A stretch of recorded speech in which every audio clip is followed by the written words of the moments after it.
आदाब, नमस्कार, अस्सलाम वालेकुम नाज़रीन। पल पल न्यूज़ के न्यूज़ रूम से मैं हूं आपके साथ नदीम अकरम।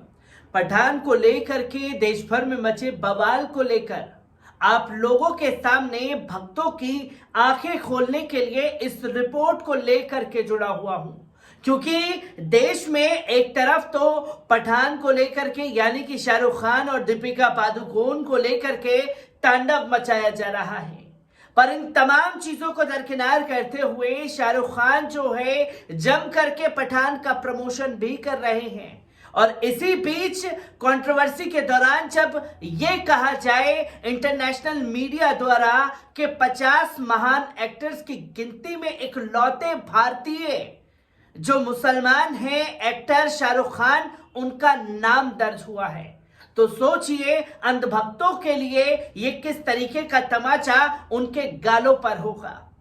पर इन अंधभक्तों को शायद ये नहीं पता कि वो किसका विरोध कर रहे हैं और किसका विरोध उन्हें असल में करना चाहिए। जहां ये बताया गया कि गाना बेशरम रंग आया, भगवा रंग की बिकनी पहनी और भगवा रंग की बिकनी से हिंदू समाज जो है वो आहत हुआ है, ये कहना है तमाम अंधभक्तों का। पर उन अंधभक्तों को यह बता देना जरूरी है कि जब कोई मूवी या गाना रिलीज होता है तो उससे पहले सेंसर बोर्ड को सुनाया जाता है और दिखाया जाता है, और सेंसर बोर्ड में कौन लोग बैठे हुए हैं इसे जान लेना इन अंधभक्तों के लिए जरूरी है। आपको बता दें कि बॉलीवुड की कोई भी मूवी जब पब्लिक डोमेन में आती है तो उसके पहले सेंसर बोर्ड के अध्यक्ष तथा उसके मेंबर को उसको दिखाया जाता है और अपनी स्वीकृति देते हुए सेंसर बोर्ड के अध्यक्ष इसे मंजूरी देते हैं।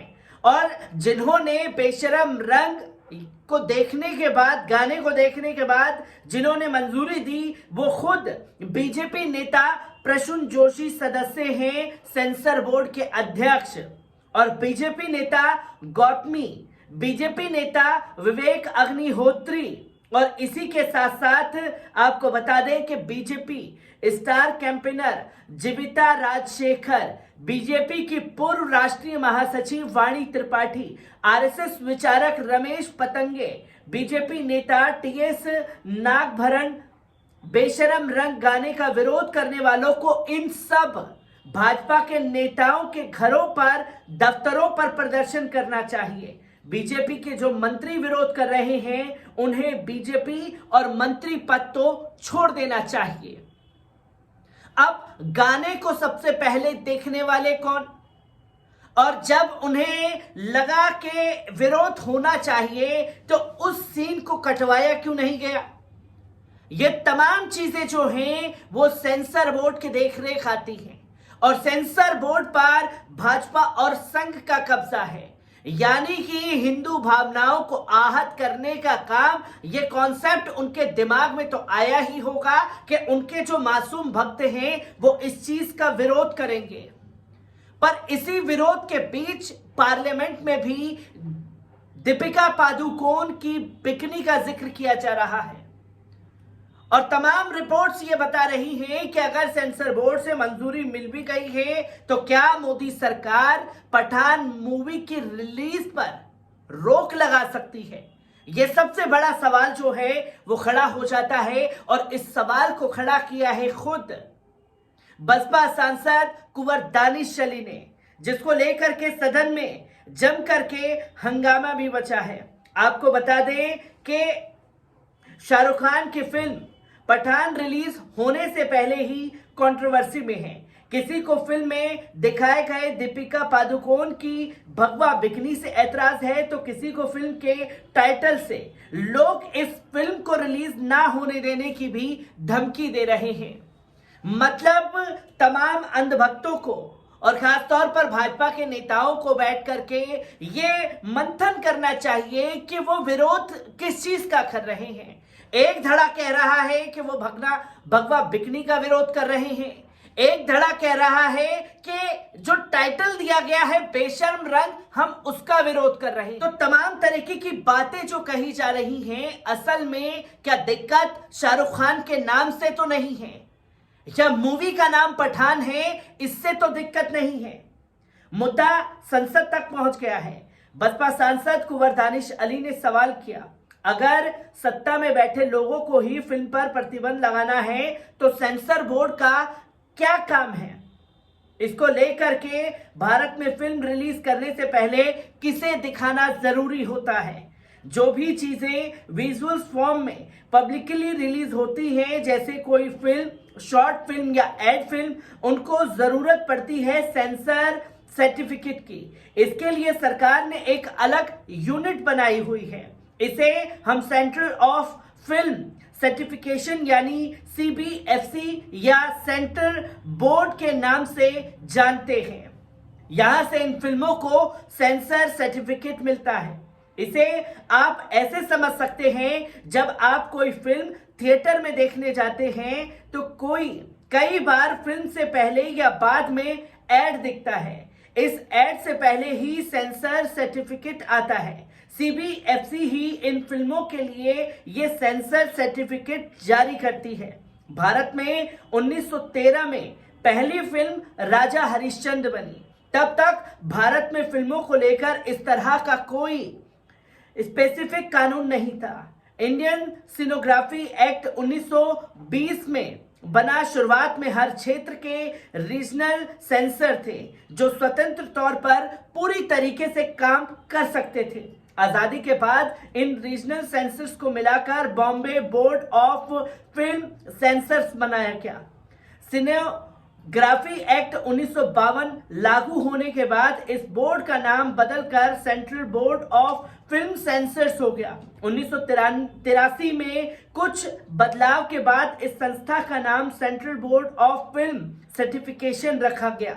हालांकि पहले के नाम में सेंसर होने के चलते लोग अभी भी सेंसर बोर्ड ही इसको कहते हैं। दूसरा, फिल्मों को सर्टिफिकेट देने वाली कमेटी कौन लोग होते हैं? CBFC के बोर्ड का प्रमुख चेयरपर्सन होता है। बोर्ड में 25 मेंबर और 60 एडवाइजरी पैनल के मेंबर होते हैं। इनकी नियुक्ति सूचना और प्रसारण मंत्रालय करता है।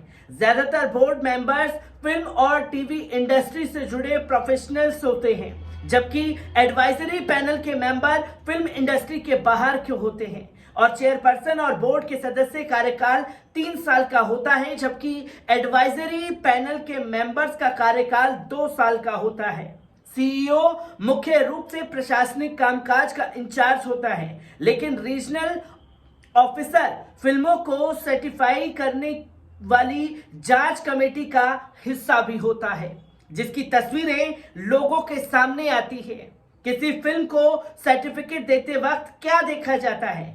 जांच कमेटी सबसे पहले फिल्मों को बारीकी से निरीक्षण करती है। इस दौरान इस बात का पूरा ख्याल रखती है कि फिल्म से किसी खास वर्ग की भावनाओं को ठेस ना पहुंचे, साथ ही कोई सीन ना हो जिससे हिंसा को सही ठहराया गया हो। यदि फिल्म में कहीं पर भी जानवरों को दिखाया गया है तो उसके लिए नो ऑब्जेक्शन सर्टिफिकेट लेने की भी जरूरत होती है, जो कि आप समझ सकते हैं कि सेंसर बोर्ड ये ध्यान रखता है कि किसी की भावनाएं आहत ना हो।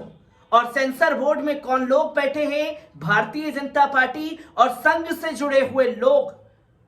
इसलिए मैंने शुरुआत में उन लोगों के नाम को आप लोगों के सामने रखा, ताकि अंधभक्तों की आंख खुले कि असल में विरोध किन लोगों का करना चाहिए। क्योंकि जब शाहरुख खान और दीपिका पादुकोण ने इस गाने को शूट किया होगा, तब उन्हें भी मालूम नहीं होगा कि किस चीज को लेकर के बवाल मचाया जाएगा। पर इसी बीच लोगों का सवाल यह है कि क्या भारत का सेंसर बोर्ड सिर्फ दिखावा है? इसके पास ज्यादा शक्तियां नहीं हैं। सेंसर बोर्ड सिनेमेटोग्राफी एक्ट 1952 के तहत किसी फिल्म को सर्टिफिकेट देने से पहले कुछ सीन में काटछाट करने या हटाने का निर्देश दे सकता है। इसके बाद अगर उसे मंजूरी मिल भी जाती है तो कई कदम उठाए जा सकते हैं। कोई फिल्म मेकर सर्टिफिकेट से खुश नहीं है तो क्या कर सकता है? ये भी सवाल जो है लोगों के सामने है। क्या विरोध प्रदर्शन की वजह से फिल्म रिलीज होने से रोकी जा सकती है? जिसमें नहीं कहा गया है। कर्नाटक हाईकोर्ट के KM Shankara versus union of India के दावे ने फैसला सुनाया था कि एक बार सेंसर बोर्ड ने सर्टिफिकेट दे दिया तो उसके बाद सरकार को फिल्म की समीक्षा का कोई अधिकार नहीं है। इसके बाद सुप्रीम कोर्ट ने भी सिविल अपील 3106 ऑफ 1991 और 28 जनवरी 2020 को कर्नाटक हाईकोर्ट के फैसले को बरकरार रखा था, जहां सुप्रीम कोर्ट ने 2018 में फिल्म नानक शाह फकीर को पंजाब में बैन करने के मामले में सुनवाई करते हुए कहा था कि यदि सीबीएफसी एक बार किसी फिल्म को सर्टिफिकेशन दे देता है तो उस फिल्म को रिलीज होने से नहीं रोका जा सकता है। ये तस्वीरें लोगों के सामने आना जरूरी है, क्योंकि हमने कुछ खबरें सोशल मीडिया पर वो देखी कि लोग डंके की चोट पर यह दावा करने लगे कि साहब उत्तर प्रदेश सरकार ने तो फैसला ले लिया है कि वो फिल्म को उत्तर प्रदेश में रिलीज नहीं होने देगी। पर हालांकि वो बयान भी 2015 का निकला, जब असहिष्णुता को लेकर के शाहरुख खान को लेकर के बवाल मचाने की कोशिश की गई। और अब अंधभक्तों को आंखें खोलने की जरूरत है कि आप सड़कों पर पठान बायकॉट, शाहरुख खान बायकॉट का ट्रेंड चलाते रहिए। सेंसर बोर्ड से सर्टिफिकेट मिल चुका है और सेंसर बोर्ड में बैठने वाले लोग जो हैं वो भारतीय जनता पार्टी और संघ से जुड़े हुए हैं। मैं ऐसी ही खबरों से आपको रूबरू कराता रहूंगा। दीजिए इजाजत।